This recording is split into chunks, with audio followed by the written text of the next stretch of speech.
This is the Itel S23 and it comes with a beautiful color changing design, a 50 megapixel camera, and in this video we are going to explore it. As we always do, let's check out the unboxing experience.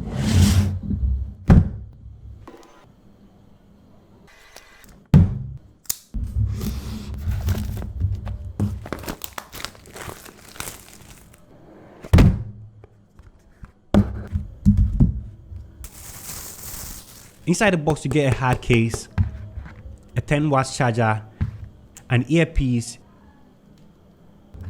a type A to C cable, and the phone itself.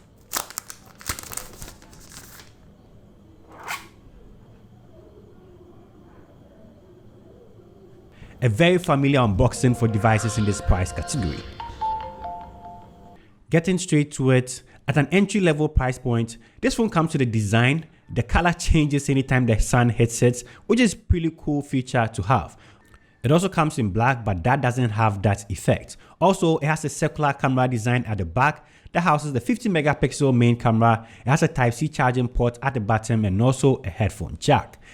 The design of this phone is one of its special features. The color of the white changes anytime it hits the sunlight, something that looks really cool for this price point, and anybody purchasing a device of this price category is really going to enjoy. Now let's jump to the display. For the display, we have a 6.6 inches HD water drop display. It's a 720p panel, it's LCD. It has a 90 Hz refresh rate, so animations are smooth. The colors on this device is actually really cool. YouTube videos play at a maximum of 1080 60 and gets adequately bright to use indoors, and you won't be complaining about the colors here.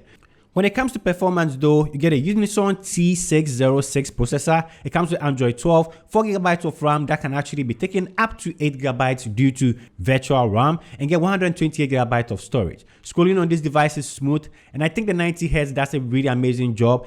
It's not the fastest feeling device that I've seen, but it's going to get the job done. I could even play some Asphalt 9 on here, and I'm not going to complain about that either. But if you want to use this, you can definitely use this. When it comes to the battery, this actually comes with a 5000 mAh battery and comes with a 10-watt charger inside the box. It might take forever to charge, but when you charge this device, it actually lasts for a very long time. For the cameras, you have the 50 megapixel main sensor, and these are the photos that you should expect from this device. In general, I'll probably say the cameras are the weakest point for this device because you probably have to take your time anytime you're taking pictures, or you're going to end up with a lot of blurry images. But in general, for this price point, I'm not going to be complaining about this device. This device is actually cool. Okay, so this is a front camera video test on the Itel S23. Let me know what you guys think about this. Skin tones and everything. How do I sound? Let me know in the comment section down below. Peace. For the price, the design is really nicely thought of. The display is actually good for the price point. Battery life is really good. In general, I think if you need an entry-level device, this is not going to disappoint. So this brings me to the end of my review of the Itel S23. Let me know what you think about this in the comment section down below. And as usual, I'll see you in my next upload. Peace. I'm out.